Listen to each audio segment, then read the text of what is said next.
ये एक पुरानी पेंटिंग है अरबियों की, जिसमें आप देखें कि उन्होंने शैतान की एक शक्ल बनाई है। इसको कहते हैं बाल, BLL।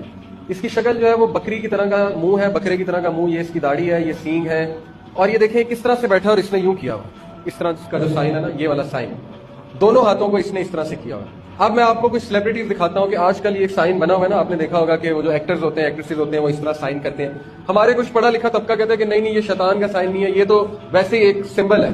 तो मुझे ये बताया कि ये 12वीं सदी की पेंटिंग में कौन सा फैशन और ग्लैमर आ गया। आज 21वीं सदी में तो ठीक है, लेकिन इनको किसने बताया कि फैशन और ग्लैमर है? तो इसका मतलब है कि इस साइन की एक हकीकत है, हॉर्न ऑफ डेविल। और शैतान के सींगों के दरमियान से आपको पता है सूरज निकलता है। हदीस में आता है कि जब सूरज निकल रहा होता है, शैतान वहां जाके खड़ा हो जाता है। इसीलिए रसूलुल्लाह सल्लल्लाहु अलैहि वसल्लम ने फजर का जो वक्त है, जब सूरज निकल रहा हो तो मना फरमाया नमाज पढ़ने। ये सिंबल की क्या हकीकत है? मैंने आपको बताया कि डेविल का साइन है, और इसकी क्या हकीकत है? ये 1 आई, एक आंख।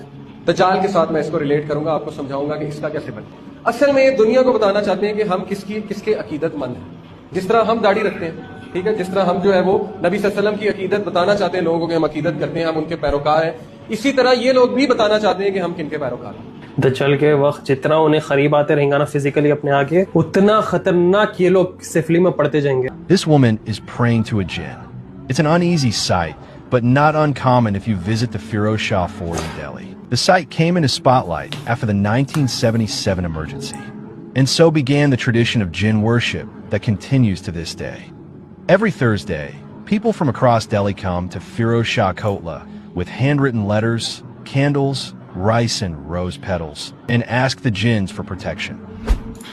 अपने कई सारे मुस्लिम बादशाह जो भी इंडिया में थे ना, उनका भी मामलों में थे। अब मैं अच्छे के नाम लेना चाहता हूँ, अपने हैदराबाद के भी थे, अपने आपको भेज दिए सो थे ये लोग। बांग्लादेश में एक ऐसी मस्जिद है, मस्जिद जमे अब्दुल्ला, जिसको बताया जाता है कि वो जिन्नातों की मस्जिद है और उसको खुद जिन्नातों ने ही बनाया है। साल 1888 में इस मस्जिद के आसपास एक मौलाना रहा करते थे जिनका नाम था अब्दुल्ला, एंड उन्हीं के बारे में बताया जाता है कि मौलाना अब्दुल्ला ने रातों रात जिन्नातों की मदद से इस पूरे मस्जिद को खड़ा किया है। एंड उसके बाद ये कहा जाता है कि जिन्नातों ने कभी भी वो मस्जिद छोड़ा ही नहीं, आज भी वो वहीं पे रहते हैं। ये मस्जिद बांग्लादेश के लक्ष्मीपुर इलाके में आती है, लेकिन एक बात है कि वहाँ पे रात को कोई आता जाता भी नहीं, कोई मौलवी भी नहीं सोता वहाँ पे। फिर ये आवाजें किसकी है? और चाहे जब भी कोई भी इंसान इस मस्जिद में जाता हो, और चाहे वो अकेला क्यों ना हो, उसको हमेशा लगेगा कि मेरे इर्द गिर्द कोई ना कोई तो घूम रहा है। और शायद से यही वजह है कि आज 200 साल हो जाने के बाद भी ये वाली मस्जिद इंसानों से ज्यादा जिन्नातों की है।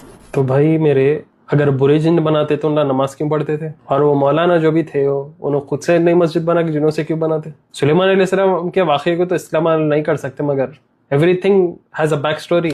सेव करें और शेयर करें इस रील को, और रील्स के लिए मुझे फॉलो जरूर करिए। फुल वीडियो चैनल पे है, लिंक आपको बायो में मिल जाता।